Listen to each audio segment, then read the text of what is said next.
and learning gentle ways to care for your mental health. Enjoy. Thanks for sharing your time here with me and for subscribing to my channel.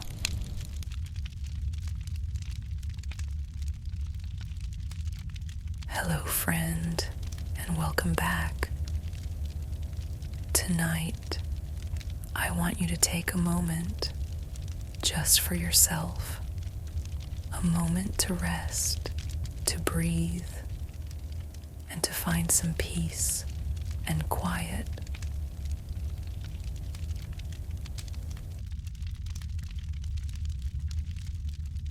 This story is about calming the mind and discovering all the gentle, simple ways we can care for our mental health.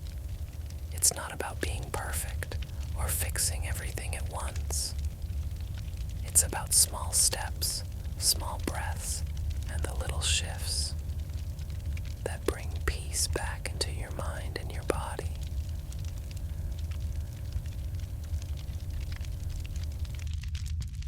So find a comfortable spot, let your shoulders soften, let your jaw relax, and let your breath slow down. You don't need to do anything except listen.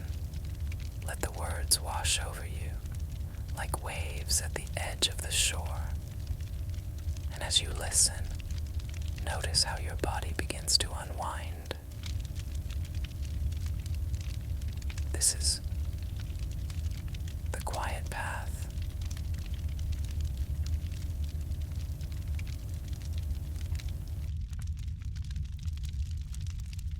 Evan sat at his desk, eyes locked on the glowing screen. The email notification pulsed again. Another request, another deadline.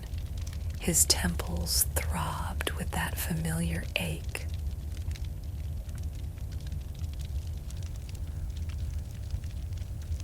He closed the laptop with a soft snap. The silence that followed was almost unsettling. His apartment seemed to breathe around him, the hum of the fridge and the faint creak of wood as the building settled.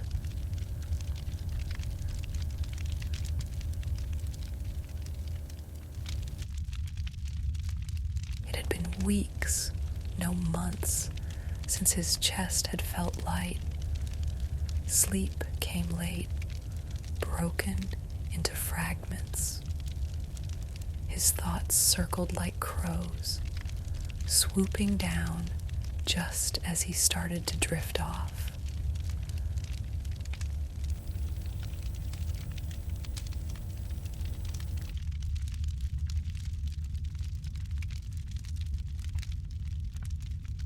That night, instead of fighting the noise in his head, he tried something different. He sat on the floor, back against the wall, and just listened to his breathing. It was uneven and shallow. He kept at it. Inhale, exhale. Again. For the first time in a long while, he noticed the tiny pause between each breath.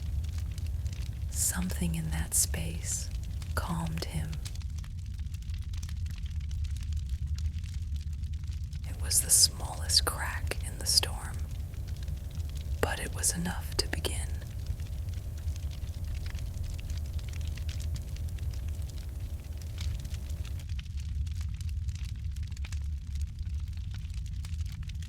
So, friend, I'm using this story to teach you about mindfulness, and first, that breathing is an anchor. Evan has learned that now, and he started every morning with 5 minutes of breathing. At first, it felt awkward. His brain kept shouting about work, bills, texts he hadn't answered, but he stayed with the breath, in for 4 seconds, hold for 4, and out for 6.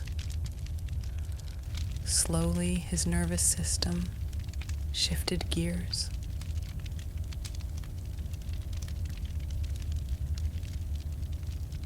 pretty interesting, isn't it? It's actually a scientific fact about controlled breathing. It really activates the parasympathetic nervous system, the body's built-in rest and digest mode. When stress pushes the body into fight or flight, slow breathing lowers heart rate, reduces cortisol, and signals safety to the brain.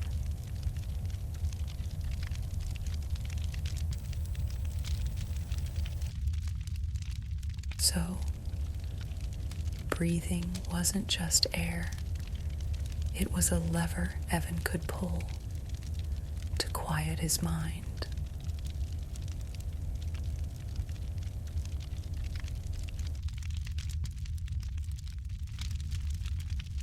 One afternoon, Evan left his headphones at home. It felt strange, like leaving his keys behind. The city buzzed with sounds he usually tuned out: footsteps, chatter, wind through the trees, a distant siren.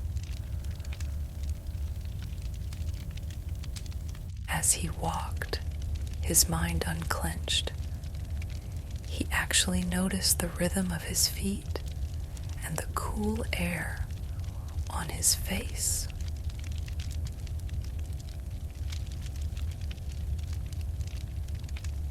The truth is this: walking mindfully engages the senses.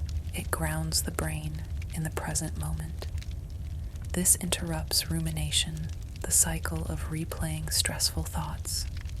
Studies show that even a 10-minute walk outdoors can lower anxiety and improve mood.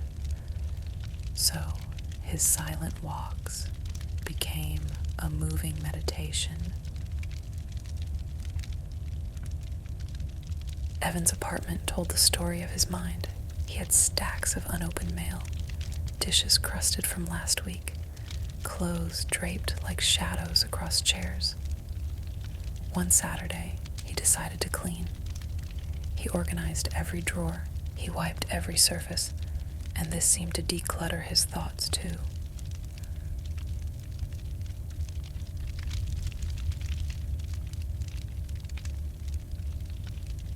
The truth is, a chaotic environment keeps the brain's stress systems on alert. Research links clutter to higher cortisol levels.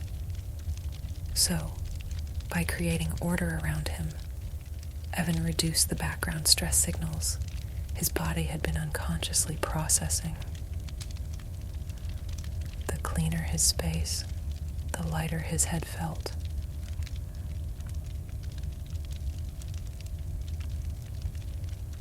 Evan was on a roll, learning about how his mind works better, so he decided to make some changes to his routine. He used to think routines were cages, but when his therapist friend suggested a simple one, wake up, drink water, stretch, eat breakfast, he tried it. And to his surprise, routine didn't trap him. It actually freed him. I'm not surprised, though. The brain craves predictability. Small rituals reduce decision fatigue and free up mental energy.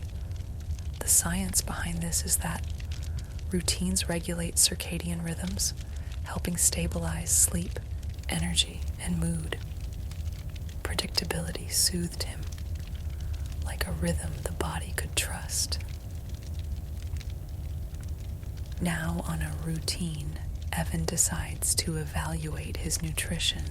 Late night takeout had been his comfort, but lately he noticed the crash after, sluggish mornings and sharp mood swings.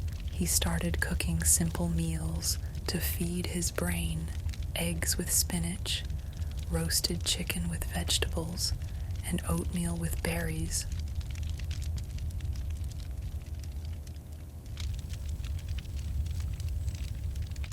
He was definitely doing something right. Did you know that the brain consumes about 20% of the body's energy? Diets high in processed sugar and saturated fat spike and crash blood sugar, which fuels irritability and fatigue. Foods rich in fiber, protein, and omega-3s help stabilize blood sugar and support neurotransmitters like serotonin and dopamine. He wasn't dieting, he was feeding his brain stability.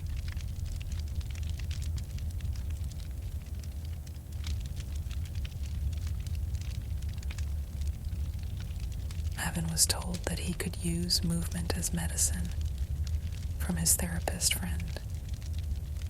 At first, the gym felt overwhelming, so he kept it small, 10 push-ups in his room, a short jog around the block, biking to his job instead of driving. And what surprised him wasn't the physical changes, it was the mental release. That's because exercise increases endorphins, the body's natural mood lifters, and raises BDNF, brain-derived neurotrophic factor, which protects brain cells and supports memory. Regular movement also reduces stress hormones and acts like a reset button for mood. When his heart pounded and sweat dripped, there was no room for spiraling thoughts. One evening, Evan noticed he'd been scrolling for 2 hours, thumb flicking endlessly. His chest felt tight, his brain buzzing because of other people's lives. So he set a rule: no social media before bed and no phone at the table.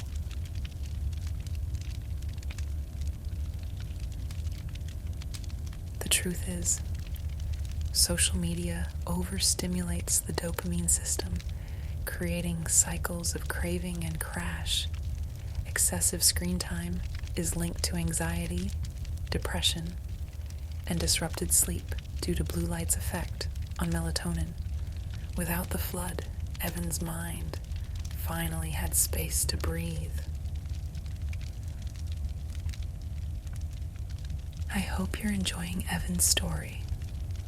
He's definitely a great subject for teaching about mental health and changing habits for a better future.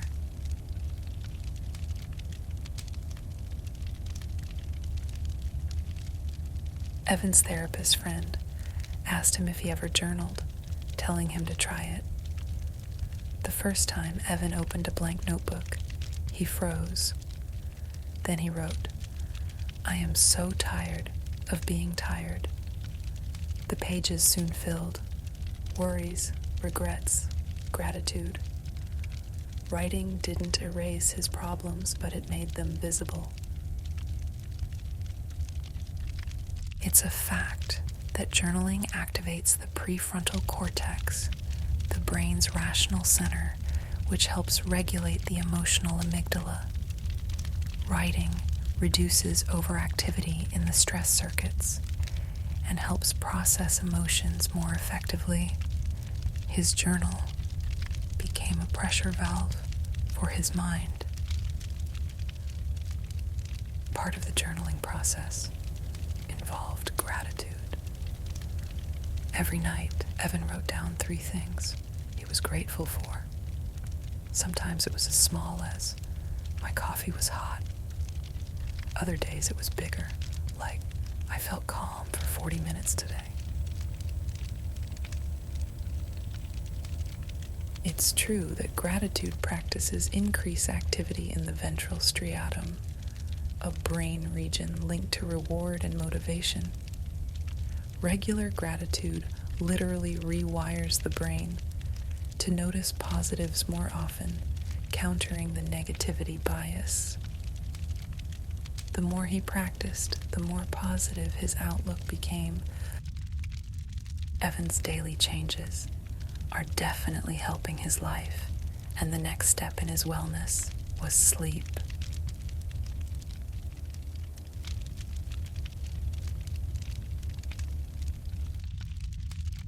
He used to collapse into bed with his phone glowing inches from his face. Sleep was shallow, restless, Now he built a wind-down ritual. Dim the lights, sip tea, read a book, or just deep breathing. He kept his phone out of reach. Sleep became his sanctuary instead of an afterthought. One Sunday, he hiked a trail outside the city. Trees towered above. The sunlight filtered through the branches, and birds chirped, unseen. Evan felt small, but in a comforting way.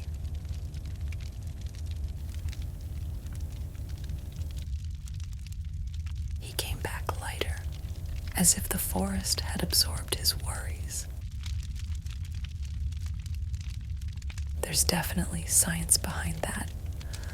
Exposure to natural environments lowers blood pressure, cortisol, and heart rate. Just 20 minutes outside can boost mood by increasing serotonin and lowering activity in stress-related brain regions. Nature literally calms the nervous system.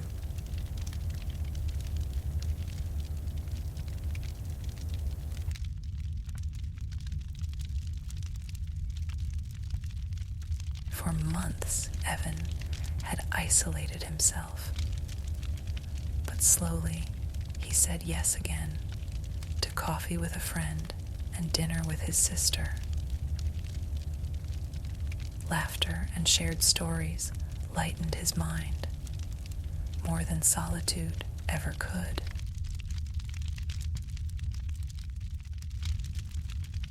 Evan knows the truth about how human connection triggers the release of oxytocin, the bonding hormone that reduces stress and strengthens trust. Social support is one of the strongest predictors of resilience against depression and anxiety. Eventually, Evan admitted he couldn't do it all alone. His friend, who was a therapist, had told him that he would probably do really well if he tried some therapy. Therapy wasn't easy. Digging into old wounds never is. But his therapist gave him tools he hadn't considered, like reframing negative thoughts, challenging his inner critic, and setting boundaries.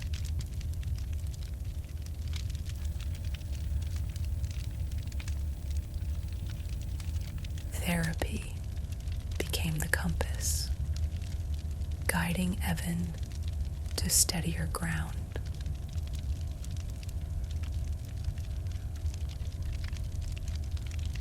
The truth is, therapy can provide external perspective, accountability, and structured strategies that self-help alone can't always achieve.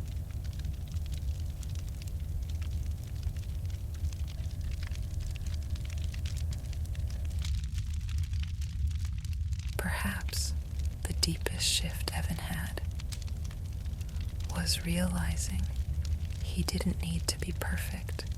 He could stumble. He could have messy days. He wasn't aiming for a flawless mind anymore, just a calmer one.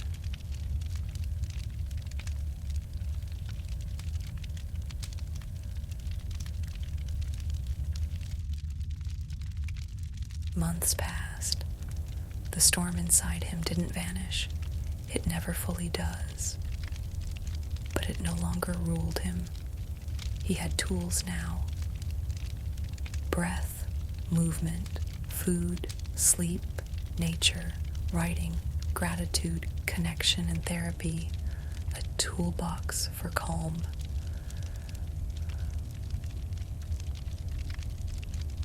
One evening, sitting by his window, Evan watched the sky shift into shades of orange and purple. He felt the air enter his lungs, slow and steady. For the first time in years, he wasn't waiting for peace to arrive from somewhere else. He had built it, piece by piece, inside himself. and it was enough.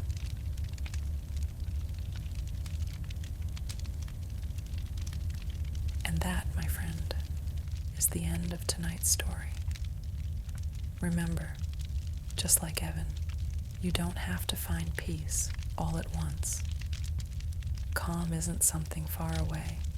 It's something you can build, little by little, breath by breath.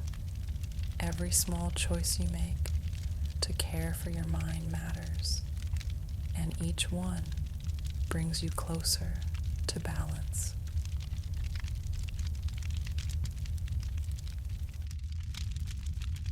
As you close your eyes tonight, carry with you the reminder that you are safe, you are enough, and you deserve rest.